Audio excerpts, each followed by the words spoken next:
Ah mais c'est terrifiant le bruit là. Ah merde, mais là ça craint carrément là. Mais ça fume Jérémy.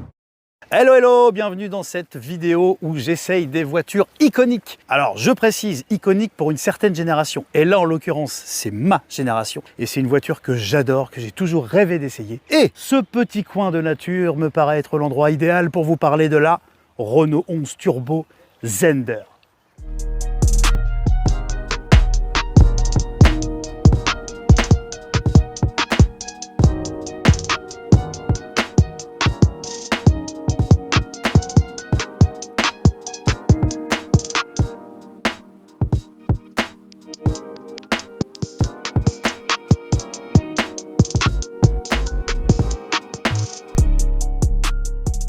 Voilà devant cette magnifique Renault 11 Turbo Zender et Jérémy son propriétaire, et je te remercie de nous la prêter parce que moi vraiment pour moi c'est une voiture iconique pour le coup. Donc dis-moi un peu, cette voiture tu l'as achetée quand et dans quelles conditions? Eh ben écoute, moi je l'ai acheté il y a bientôt 11 ans maintenant, au détour d'une annonce sur le Bon Coin, R11 Zender, mais avec une photo, une voiture qui était partiellement démontée et puis donc tout le haut de la carrosserie peint en noir, donc qui ressemblait voilà à la Zender. Elle avait dans l'annonce soi-disant le pédigré, mais voilà.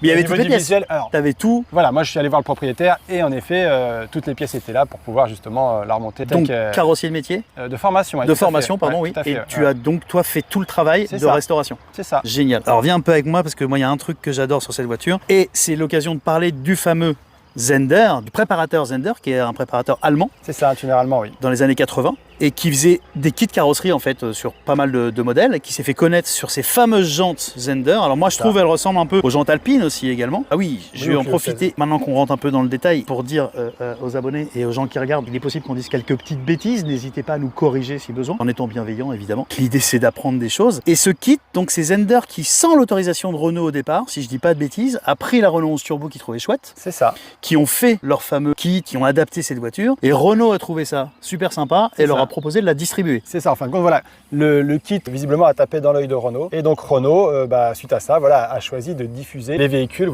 tels qu'on le voit là. Donc on pouvait aller chez Renault à l'époque, signer un bon de commande pour une R11 Turbo Zender et recevoir ce véhicule. Donc par rapport aux recherches que j'ai faites, il y aurait eu 650 exemplaires de Renault 11 Turbo Zender, France et Allemagne. C'est ça, tout à fait, oui. Alors c'est pas forcément hyper précis, on trouve 600, 700 et beaucoup ressortent 650. Ouais, on ne connaît pas le chiffre exact, mais voilà, c'est dans cet ordre-là. Est-ce qu'elles sont numérotées ou pas du tout? Non, elles ne sont pas numérotées. Elles ont un type mine qui leur est propre, donc sur la plaque d'identification du véhicule, mais elles n'ont pas de numéro. Donc c'est quand même